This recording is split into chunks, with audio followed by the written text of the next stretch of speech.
जरूरी चीज है कि आप सिलेबस को समझे, आप जाने इस बात को कि क्या पैटर्न पे और किस तरीके के क्वेश्चंस आपसे एग्जाम में पूछा जाता है। और बहुत से विद्यार्थी चूंकि सिलेबस ढंग से समझ नहीं पाते हैं और मार्केट में इसके लिए कोई भी ढंग की ऑथेंटिक बुक नहीं है, और मार्केट की किताबों पर अगर आप भरोसा करते हैं तो आप यकीन मानिए कि बहुत दिक्कत होने वाला है। ठीक है, तो पढ़ेंगे कैसे और इसे बेहतर कैसे करें? सबसे पहले आप सिलेबस को समझिए, फिर आप पिछले जो भी परीक्षाएं हुई हैं हमारे छत्तीसगढ़ की खास करके, चाहे वो सीजी टेट हो या फिर सीजीपीआरटी यानी कि सहायक शिक्षक वर्ग 3 की परीक्षाएं हो, तो उसमें जो पर्यावरण का जो क्वेश्चन पूछा है उसको एकदम डीप एनालिसिस करिए, भाई कहाँ से पूछ रहा है। ठीक है, तो इसके लिए आपको ढंग का सोर्स नहीं मिलने वाला, हाँ लेकिन एक जगह मिलेगा और वो जगह है प्रेमजीत फाउंडेशन। ठीक है, आपको कंप्लीट सोर्स मिलेगा बहुत बढ़िया हमारे यहाँ के पर्यावरण के सिलेबस के हिसाब से। टोटल 8 यूनिट है हमारे यहाँ, बात करेंगे उस पर। लेकिन अगर कायदे से आप देखोगे तो हमारे यहाँ आपको डीपीपी मिल जाता है, डेली प्रैक्टिस पेपर, जिसमें थ्योरी रहता है और एमसीक्यू भी रहता है। फिर मिलता है आपको डीपीपी के बाद पीपीटी। ठीक है, ये क्लास नोट्स होता है हमारा बेसिकली। ठीक है, इसमें लिखे हुए पॉइंट्स और ग्राफिकल और डायग्रामेटिक जो चीजें होती हैं वो इसमें इंक्लूड होती हैं। फिर मिलता है आपको, ठीक है, टॉपिक वाइज, चैप्टर वाइज और मेगा टेस्ट, मतलब ये सब बैच में इंक्लूड रहता है, अलग से इसके लिए कुछ नहीं निकाला जाता है। और आप देख रहे होंगे कि राज्य के बड़े से बड़े लोग, बड़े से बड़े कोचिंग संस्थान इस चीज को कॉपी कर रहे हैं। वो हमेशा से प्रेमजीत सिंह को इस चीज के लिए सब लोग कॉपी करते हैं। रीजन ये है कि एनालिसिस जो मेरा रहता है क्वेश्चंस को लेके वो बहुत बहुत डीप रहता है, काफी तगड़ा रहता है। हाँ, इस कारण से कभी कभी देरी होती है, लेकिन मेरा ये मानना है कम पढ़ो लेकिन बम पढ़ो। अगर मैं 5 यूनिट में 4 यूनिट करके भी एग्जाम में बैठ रहा हूं तो 4 यूनिट का मुझसे क्वेश्चन गलत नहीं होना चाहिए। तो इस वजह से, और ये पहला बार था कि जब मैंने लॉन्च किया टॉपिक वाइज टेस्ट, एक एक टॉपिक का टेस्ट मिलता है। मतलब एक सिंपल चैप्टर है आपका यूनिट 1, उसमें अगर आपके 20 टॉपिक है तो 20 टॉपिक आपको टेस्ट देने मिलेगा हमारे ऐप पे फ्री, अगर आप बैच में है तो। चैप्टर वाइज टेस्ट होता है, 5 या 10 चैप्टर वाइज टेस्ट होता है, ये नहीं कि एक चैप्टर का एक दे दिया। भाई ऐसा हो ही नहीं सकता कि वो ऐसा कोई क्वेश्चन बना दे या पीछे आया हुआ था किसी परीक्षा में और आपको देखने मिल जाए। फिर आता है हमारा मेगा टेस्ट जो प्योर कंप्लीट फॉर्मेट पे आएगा आपके एग्जाम के सिलेबस के अकॉर्डिंग। अब बात करते हैं, ठीक है, ज्वाइन वगैरह करना होगा आपको, चैनल हमारा सब्सक्राइब करना होगा तो ये बेल आइकन प्रेस कर लीजिएगा, नोटिफिकेशन वगैरह मिलता रहेगा। ये नंबरों पे आप कॉल करके पूरी जानकारी ले सकते हैं। आते हैं सिलेबस की बात करते हैं। सिलेबस को मैंने, ठीक है, बहुत बेहतरीन तरीके से 2 पार्ट्स में डिवाइड किया हुआ है। एक पर्यावरण, ठीक है, पहले 15-15-30 मार्क्स का आता था, अगर हम सीजी डेट की बात करें तो सेम वही सिलेबस आपका शिक्षक भर्ती में भी है। 4 चैप्टर्स में मैंने ऐसे डिवाइड किया है, और फिर ईवीएस का पेडागोजी उसके अकॉर्डिंग 4 चैप्टर्स में मैंने इसे डिवाइड किया है। यहां पर देखिए, तो पेडागोजी में क्योंकि वो मिक्स है तो आपको कंफ्यूजन होगा, तो इस चीज के लिए ही टीचर होता है कि अपने बच्चे का काम आसान करे। पहला चैप्टर स्वयं के पर्यावरण को समझना और बच्चों की जो है समझ। दूसरा है पर्यावरण अध्ययन क्यों पढ़े। तीसरा चैप्टर है ईवीएस शिक्षण की विधियां और गतिविधियां। और आपका चौथा चैप्टर जो मैंने अलग किया है पेडागोजी ऑफ ईवीएस में, वो है शिक्षण सामग्री और मूल्यांकन। एक एक का बढ़िया से आपको बताऊंगा कहां से क्या पढ़ना है, प्रश्न कहां से आएगा, एक एक चीज मैंने लिख के अपने हाथ से तैयार किया है। ठीक है, चलिए आते हैं, अगर ईवीएस की बात करेंगे तो परिवार और समाज बहुत इंपॉर्टेंट टॉपिक है, बहुत इंपॉर्टेंट चैप्टर है। ठीक, उसमें बहुत सारे टॉपिक निकलेंगे। अपने शरीर की देखभाल, फिर है आपका एक पारिस्थितिक तंत्र, और फिर आता है छत्तीसगढ़ का स्थानीय पर्यावरण यानी कि यहाँ की फसलें वगैरह। अब आप ये कहोगे सर ये तो सिलेबस में देखने मिलता नहीं है, बात यही है ना, बात यही नहीं, आपको सिलेबस में देखने मिलेगा और ना आपको यहाँ के किसी मार्केट की बुक में देखने मिलेगा, लेकिन ये आपको पेपर में देखने मिलेगा। इसीलिए जरूरी है कि पिछले 5-6 साल का जो भी पेपर है उसको उठा के एनालिसिस करके ये तैयार किया गया है। और इसीलिए हर काम में थोड़ी सी देरी तो होती है कि जब काम हो तो बेस्ट हो। अब देखना लोग अब इसको भी कॉपी करना चालू कर देंगे। ठीक है, तो भाई आपको अगर बैच में जुड़ना है, आपको पता ही है अभी ऑफर चल रहा है, और ये इतना बेहतरीन है कि भाई इतने नॉमिनल फीस में आपको इस तरीके से एक एक सब्जेक्ट, मैं केवल ईवीएस का अलग से बैच नहीं ला रहा हूँ, वर्ग 3 के बैच में ही आपको ये मिलेगा और पूरी सारी चीजें मिलेंगी। ठीक है, और बेहतरीन तरीके से पढ़ेंगे और आपको कहीं शिकायत का मौका नहीं मिलेगा। अब चलिए थोड़ा सिलेबस का डिस्कशन कर लेते हैं हम लोग। ठीक है, दिखाई दे रहा होगा सब लोग को स्क्रीन पर। अब एक एक चैप्टर जो है उसका हम लोग डिस्कशन करते हैं। सबसे पहले देखो, इकाई 1 आपका है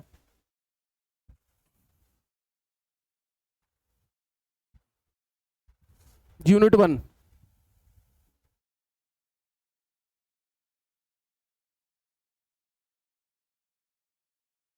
स्वयं के पर्यावरण को समझना। मैंने इसको अलग कर दिया है। कौन से सेक्शन में डाला है बच्चे? भाई पेडागोजी वाले सेक्शन में डाला है। तो स्वयं के पर्यावरण को समझना है और एक बच्चा जो है उसको किस तरीके से आप इस चीज को समझाओगे, और आप खास करके देखोगे प्रश्न इसी आधार पर आते हैं कि जो हमारा छत्तीसगढ़, ठीक है, SCERT SCERT जो है हमारा, उसकी जो बुक्स आती हैं क्लास 3 to 5 की, सोर्स की अगर मैं बात करूं तो, फिर आपकी DLED की जो बुक्स आती हैं, और फिर जो NCF का डाटा है, ये सबसे स्ट्रॉन्ग पॉइंट है आपकी तैयारी का, और हमारा पूरा नोट्स इनको मिलाकर ही तैयार किया गया है। तो बेहतरीन नोट्स आपको मिलने जा रहा है, ठीक है। सबसे पहला यूनिट है आपके समय स्वयं के पर्यावरण को समझना। इसमें आप समझेंगे कि भाई पर्यावरण क्या है, पर्यावरण क्या है के साथ समझेंगे इसके घटक, और सबको मैं एक ट्रिक के साथ आपको याद करवाऊंगा, और नोट्स में भी जो आपको DPP दी जाएगी, ठीक है, और या जो नोट्स मिलेगा उसमें भी वो सारी चीजें रहेंगी कि जिससे आप याद रख पाओगे। और साथ में आपको यहीं पर बेहतरीन MCQ मिलेगा कि जो पूरा एग्जाम में आया हुआ और उस तरीके से डिजाइन किया गया है ना कि आप बोलोगे सर क्या मेहनत हुआ है। पर्यावरण क्या है, उसका घटक क्या है, और जब ये घटक है, ठीक है, तो इनकी अंतः क्रियाएं, लाइन टू लाइन आपको सिलेबस मिलने वाला है। आप यकीन मानो बहुत बेहतरीन तरीके से हम पर्यावरण शुरू करने जा रहे हैं। इसके पहले पारिस्थितिक तंत्र के कुछ लेक्चर्स हुए थे, वो दोबारा पढ़ाए जाएंगे आपको, बिल्कुल बिंदास रहे। उसका टेस्ट वगैरह भी दोबारा से आपको, ठीक है, ऑर्गेनाइज करवाया जाएगा। अब एक बच्चा है, उसके दृष्टिकोण से पर्यावरण की रोचकता, यानी कि बच्चे के दृष्टिकोण से पर्यावरण की रोचकता, सब लोग को स्पष्ट दिखाई दे रहा है? किसी को थोड़ा सा भी डाउट या इस तरीके से पढ़ने समझने में कोई तकलीफ तो नहीं हो रही है? ठीक है, फिर अब आते हैं आपके अध्याय 2 में, यूनिट 2 जो है आपके पर्यावरण का, आपके सिलेबस का। तो वो ये कहता है कि पर्यावरण के बारे में बच्चे की समझ, यानी कि हमारा जो पर्यावरण है उसके बारे में एक बच्चे की समझ। अब मैं आपसे कहूंगा कि भाई आपकी क्या समझ है, तो आपकी समझ काफी विस्तृत है पर्यावरण को, लेकिन एक बच्चा है जो कक्षा 1 से लेकर 5वीं तक के विद्यार्थी की बात कर रहे हैं, तो उसकी क्या ही समझ होगी। पहली बात तो हमारे यहाँ सिलेबस में क्लास 1 to 2 आपको पर्यावरण की अलग से कोई बुक दिखने नहीं मिलेगी। क्लास 3 to 5 इंट्रोड्यूस होती है और उन बुक्स को पढ़ना है, डायरेक्ट क्वेश्चंस आते हैं उससे, और उससे पढ़ोगे तो काफी रोचक हो जाएगा उससे। और DLED की किताबें जो हैं वो, और NCF का जो डाटा है, ये जो चीजें हैं, एक एक चीज लिखा हुआ है नोट्स में, आपको बिल्कुल परेशान नहीं होना है। ये जो पूरा PDF अगर आपको चाहिए होगा, आप हमारा जो टेलीग्राम चैनल है, ठीक है, अब टेलीग्राम तो चूंकि बंद है, तो अब आपकी काम करिएगा हमारा एप्लीकेशन, और एप्लीकेशन याद रखिएगा प्रेमजीत फाउंडेशन। आप वहां प्रेमजीत लिखेंगे, एप्लीकेशन आ जाएगा, ठीक है। आप लोगो देखेंगे यही वाला, डाउनलोड कर लेंगे, वहां आपको फ्री स्टडी मटेरियल में आपको फ्री में जो है ये पूरा डाटा मिल जाएगा। चलिए भाई, तो पर्यावरण बच्चे की क्या समझ है, ठीक, और इसमें 2 भागों में बांटेगा। एक तो 5 से 7 वर्ष का बालक, उसकी समझ, और फिर आएगा 8 से 14 वर्ष का बालक, ठीक है, कि ये जो बच्चे हैं इनकी समझ पर्यावरण के बारे में हम कैसे, पहले तो इनकी समझ होती कितनी है, क्या होती है, उसको जानना, फिर उसके बाद उनकी समझ को विकसित करना। क्लियर हो रहा है सब लोग को? तो ये है हमारा सेकंड यूनिट, ठीक।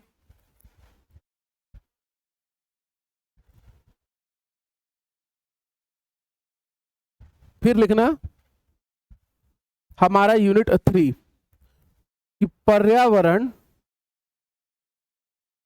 अध्ययन क्यों पढ़ाएं। भाई एक बच्चा है, बालक है, तो आप उसको पर्यावरण अध्ययन क्यों पढ़ाओगे, ठीक है। भाई पाठ्यक्रम है तो इसका सरोकार क्या है, मतलब कि क्या इसकी प्रासंगिकता है, क्या इसकी उपयोगिता है हमारे सिलेबस में एनवायरनमेंट का, ठीक है। उसके बाद जो भी अवधारणाएं होंगी, उन अवधारणाओं का बनना, ठीक, साथ ही साथ इसमें अगला टॉपिक आ जाता है प्राथमिक स्तर पर सामाजिक अध्ययन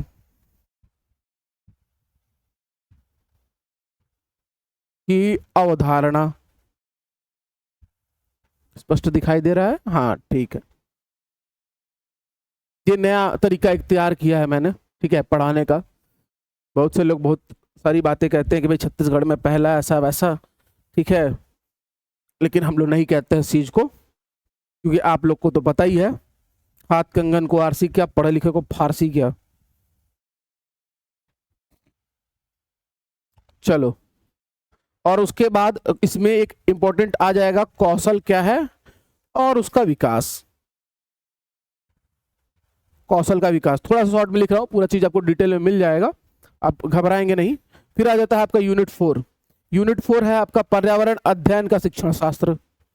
पर्यावरण अध्ययन का शिक्षण शास्त्र, यानी कि पेडागोजी अब चालू हो जाएगा आपका, वैसे तो इसके पहले भी वही चल ही रहा था, ठीक है। तो इसमें आप जो है विज्ञान, फिर आप सामाजिक विज्ञान, इनका शिक्षण देखेंगे, ठीक है। और उसके बाद आप देखेंगे कक्षा कक्ष में शिक्षण कार्य, और उसके बाद जो चित्र होंगे, चित्रों को पढ़ना इत्यादि, ठीक है। और जो बच्चे चित्र बनाएंगे उन चित्रों को समझना, फिर उसके बाद दिन रात और ऋतु, ठीक, इनको समझना, और उसके बाद समय मापना, नक्शे देखना और पढ़ना और समझना। फिर आएंगे हम यूनिट 5 में, हमारा इकाई 5, और वो है पर्यावरण अध्ययन और कक्षा कक्ष की गतिविधियां, यानी कि सीधे तौर पर आप लिख सकते हो क्लासरूम एक्टिविटीज, कि एक क्लासरूम में अगर पर्यावरण आप पढ़ा रहे हो, ठीक है, तो उसकी गतिविधि क्या होगी, ठीक। अब इसमें आप आएगा प्रयोग वगैरह संबंधी, और उसके बाद आ जाएगा छोटे छोटे प्रयोग जो होंगे उन पर चर्चाएं। फिर उसके बाद इसमें आ जाता है प्रोजेक्ट, फिर आ जाता है सीखने के संसाधन के रूप में पुस्तकालय। पुस्तकालय जो है, ठीक है, कैसे सीखने के संसाधन के रूप में उपयोगी है, ठीक। और उसके बाद आ जाता है आपका इसमें मूल्यांकन। तो ये हमारा यूनिट 5 हो जाएगा। फिर हमारा आता है यूनिट 6। यूनिट 6 रहता है हमारा परिवार। अब परिवार अगर चैप्टर है तो भाई परिवार, उसके प्रकार, ठीक, उसकी जो अलग अलग परिभाषाएं हैं, एकल संयुक्त परिवार, ठीक है, उसके बाद आपसी संबंध, और उसके बाद आ जाता है परिवार के बाद सामाजिक बुराइयां। सामाजिक बुराई कौन कौन सी हो सकती है बाबू? सामाजिक बुराई में क्या क्या आ जाएगा भाई? आपका बाल विवाह आज भी होता है देश के कुछ कोनों में, ठीक है। फिर है आपका दहेज प्रथा, और उसके बाद बाल श्रम, फिर उसके बाद चोरी।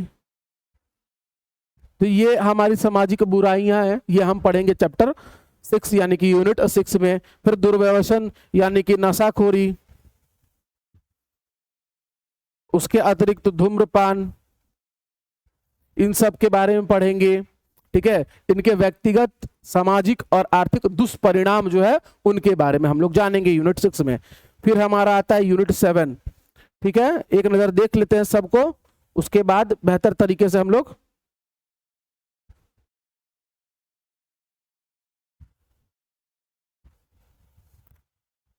ठीक है। यूनिट 7 में आता है अपने शरीर की देखभाल। अब जब हमने जान लिया कि सब बुराइयां हैं, तो हम अपने शरीर की देखभाल कैसे करेंगे, हम इसको पढ़ेंगे, और इसमें कहाँ से क्या क्वेश्चन आता है उस चीज को देखेंगे। और फिर यूनिट 8 आ जाता है आपका, जो लास्ट यूनिट है, और वो है आपका पारिस्थितिक तंत्र, खाद्य श्रृंखला वगैरह वगैरह, जो कुछ भी है आप इस यूनिट में पढ़ते हैं। अब चलिए आप आइए मेरे साथ इधर, ठीक है, अब देखते हैं हम लोग इसको पूरा, मैंने अलग से डिवाइड किया हुआ है, आप देख पाओगे यहां पर कि भाई यहां पर हम क्या करेंगे, पहला परिवार और समाज को पढ़ेंगे, पहला यूनिट।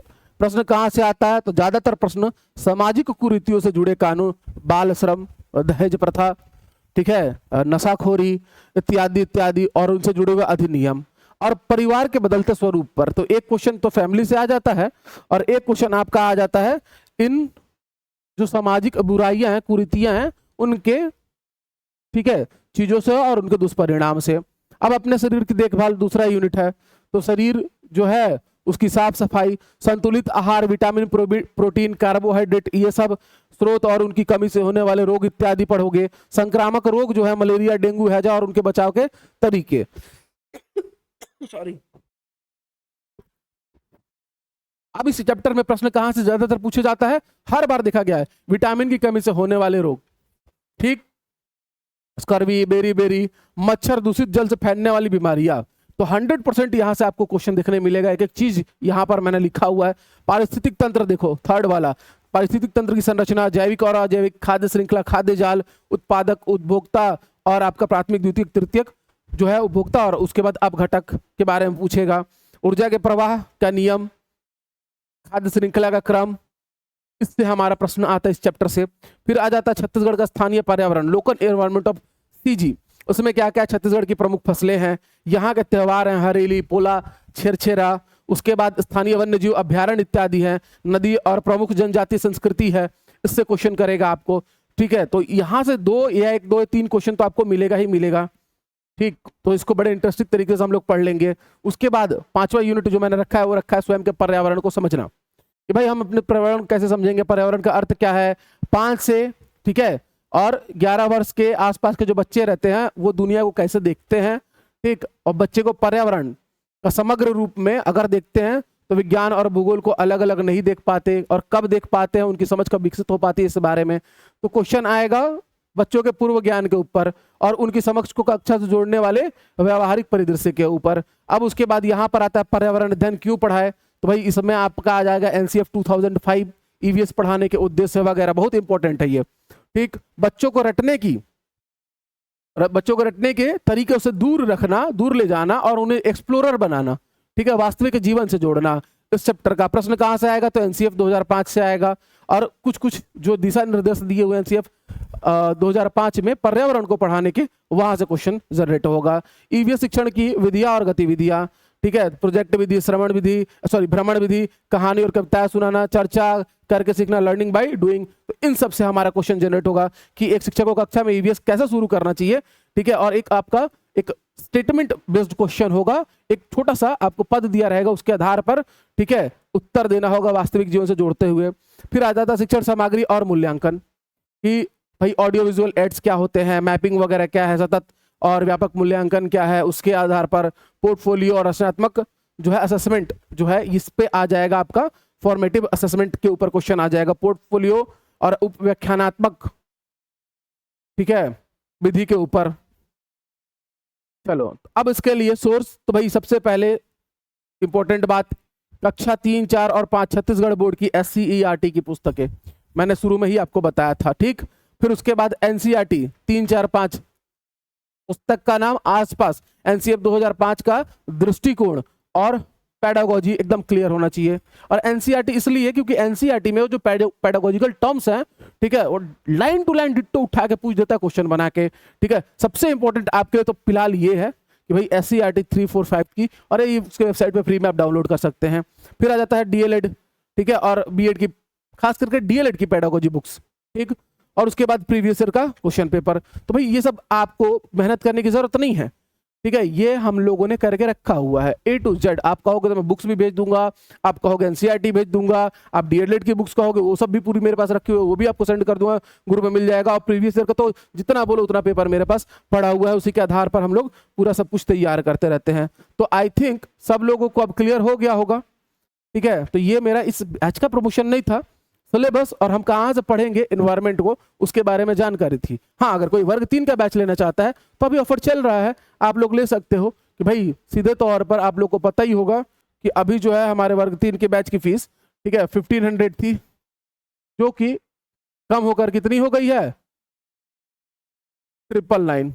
ठीक, या हो सकता है कुछ इसमें और ज्यादा, समझ लो 1000 के अराउंड आपको वो बैच मिल जाएगी। इसमें आपके सारे सब्जेक्ट्स रहेंगे जिसकी लाइव प्लस रिकॉर्डेड क्लासेस चलते रहेंगी। ठीक है, आप जब चाहे तब देख सकते हो। और फिर टेस्ट तो आपको पता ही है कि टॉपिक वाइज टेस्ट, मेरी टेस्ट सीरीज ही अलग से, सोच के देखो कितने लोग ले चुके हैं। ठीक है, मेगा टेस्ट, और ये अलग से आती है, बट अगर आप बैच लेते हो तो ये आपको बैच में इंक्लूड होकर मिल जाएगी कंप्लीट। उसके बाद आपका डीपीपी, पीपीटी, ये सब कुछ आपको मिलने वाला है बैच में। एक बार बैच लोगे टिल एग्जामिनेशन आपका रहेगा वैलिडिटी। ठीक है, नंबर आपको पता ही है 92036 और 93616, इस नंबर पे आप कॉल करिए और उसमें आपको सब सब्जेक्ट मिलेगा ना। ऐसा नहीं है कि एक सब्जेक्ट की बैच है ये, ईवीएस से लेके मैथ्स, ठीक है, आपका रीजनिंग, इंडियन जी के, हर एक चीज जो है सब्जेक्ट आपको इस पैटर्न पर मिलेगा। इतने मेहनत के साथ तैयार किया हुआ, पूरी एकदम एक्सपर्ट टीम के साथ मिलेगा आपको। तो एकदम बिंदास रहना है, बढ़िया है, बैच ले लीजिए, पढ़ाई करिए। बाकी बैच नहीं भी लीजिएगा तो मेरे द्वारा जो भी आपके लिए संभव होगा वो मैं करते रहता हूं और करते रहूंगा। आप बस अपना प्यार बनाए रखेंगे, चैनल को सब्सक्राइब करके, और वीडियो को लगातार जो है शेयर करते रहेंगे अलग अलग ग्रुप्स में। ठीक है, तो मैं आपके लिए डीपीपी की फ्री व्यवस्था करता ही हूं एप्लीकेशन में। अब हमारा एप्लीकेशन प्रेमजीत फाउंडेशन जो है वो डाउनलोड कर लेंगे। तो सिलेबस हम लोगों ने देख लिया, अब हम पढ़ेंगे कैसे इसको। ठीक है, अब यूनिट 1 जैसे मान लो कि स्वयं के पर्यावरण को समझना है, तो बहुत ज्यादा क्वेश्चन नहीं आता उससे। ठीक है, तो हम उसको 2 या 3 लेक्चर्स में तोड़ेंगे और उसमें जो जो पॉइंट्स आते हैं उसको ट्रिक के साथ मैं आपको याद करवा सकूं, आपको दोबारा पढ़ना ना पड़े, क्योंकि समय कम है। लेकिन इस बात को लेकर डरना मत कि समय कम है तो कोई भी कॉम्प्रोमाइज किया जाएगा।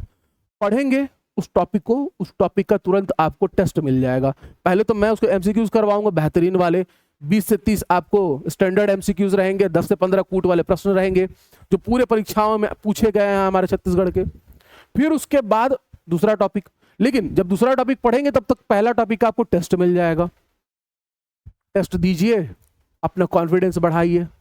15 से 20 मिनट लगता है टेस्ट देने में हमारे पोर्टल पे। फिर उसके बाद दूसरा टॉपिक, ऐसे करते करते चैप्टर खत्म होगा। अब चैप्टर जब खत्म होगा ना बाबू, तो उसका मैंने पूरा कम से कम 400 प्रश्नों का, 500 प्रश्नों का संकलन किया हुआ है। वहां मैं आपको उसका चैप्टर वाइज का टेस्ट दे दूंगा। अब उसके बाहर एक क्वेश्चन आपकी परीक्षा में नहीं आने वाला, लिख के दे रहा हूं। तो स्पून फीडिंग का काम तो मेरे से भूल जाओ कि मैं टेस्ट दूं और ना बैच अलग से मैं टेस्ट का बैच लॉन्च करूं और फिर मैं उसके बाद उसका बोलूं कि सॉल्यूशन भी दूंगा ना। इतना स्पून फीडिंग का जरूरत नहीं है, आप सब लोग पढ़े हुए लोग हो। जब मैंने आपको अच्छे से पढ़ा दिया, मैंने एमसीक्यूज करा दिए, मैंने आपको टॉपिक वाइज टेस्ट करा दिया, तो चैप्टर वाइज टेस्ट मेरा बच्चा नहीं बना लेगा, और नहीं बनाएगा तो उसको सिलेक्शन कहां से होगा। इतना कोई बकलोल थोड़ी है, सब मेहनती हैं, सब हार्ड वर्किंग है। अगर उतना करके कोई चल जाता है बच्चा तो आराम से एकदम सिलेक्शन लेगा। तो कभी भी स्पून फीडिंग वाले लोगों से दूर रहो, ये जो चम्मच से तुम्हारे मुंह में खिलाते रहे। इतना मेहनत कर दिया गया, दिशा दिखा दी गई, आपका हार्ड वर्क, ठीक है, आपका सेल्फ स्टडी ही आपका सिलेक्शन करवाएगा। बाकी हमारा काम है आपको ठीक तरीके से इधर उधर से दूर रखना, और क्या नहीं पढ़ना है इस चीज को ज्यादा बेहतर तरीके से बताना। बनिस्बत इस बात के कि ये भी पढ़ लो, ये भी पढ़ लो, ये भी डरा दूं, वो भी डरा दूं करा के 1-2 क्वेश्चन आएगा नहीं आएगा और आपके मानसिक जो है बोझ उसको और बढ़ा दूं, तो वो एक अच्छा शिक्षक नहीं होता। मेरा काम है चीजें कहां से मैं कम करूं और उसके आधार पर आप लोग बेहतर तैयारी कर पाओ और बढ़िया रिजल्ट लाओ, सिलेक्शन ले लो। बस मेरा मोटिव इतना ही है, exam exam exam exam crack करना, इसके अलावा दूसरा मेरा कोई मोटिव रहता ही नहीं है। तो इस बात को आप लोग ठीक है ध्यान में रखोगे और बढ़िया तैयारी करोगे। तो वैसे ही 2-3 लेक्चर्स में जहां जरूरत है वहां 8-10, जैसे कि मान लो अपने शरीर की देखभाल, अब उसमें तो बहुत सारे विटामिन के बारे में, कार्ब्स के बारे में, फैट्स के बारे में, फिर डिजीजेस है उनके बारे में पढ़ना पड़ेगा। तो हो सकता है 10-12 लेक्चर भी चल जाए उसमें। तो ऐसा नहीं है कि किसी के साथ कॉम्प्रोमाइज होगा। जो चैप्टर जितना डिजर्व करता है और जिसके बाहर एक क्वेश्चन एग्जाम में ना पूछ पाए, हम वहां तक पढ़ेंगे। लेकिन हाँ, मेहनत आपकी रहनी चाहिए। मैं वो स्पून फीडिंग वाला काम नहीं करूंगा कि हाँ मैं ही टेस्ट बना रहा हूं, मैं ही दे रहा हूं, मैं उसको सॉल्यूशन ला रहा हूं। बहुत टाइम वेस्ट हो जाएगा आपका, बाकी चीजें कब पढ़ोगे। ठीक है, तो बढ़िया तैयारी करो, शुरुआत कर दी जाएगी। अब आपको कल से क्लास मिलने लगेगा और बाकी जिनको बैच चाहिए रहेगा इन नंबरों पे कॉल कर लेगा। सारे सब्जेक्ट्स का मिला के फीस था वो। मिलेंगे नेक्स्ट वीडियो में, तब तक के लिए सबको जय हिंद।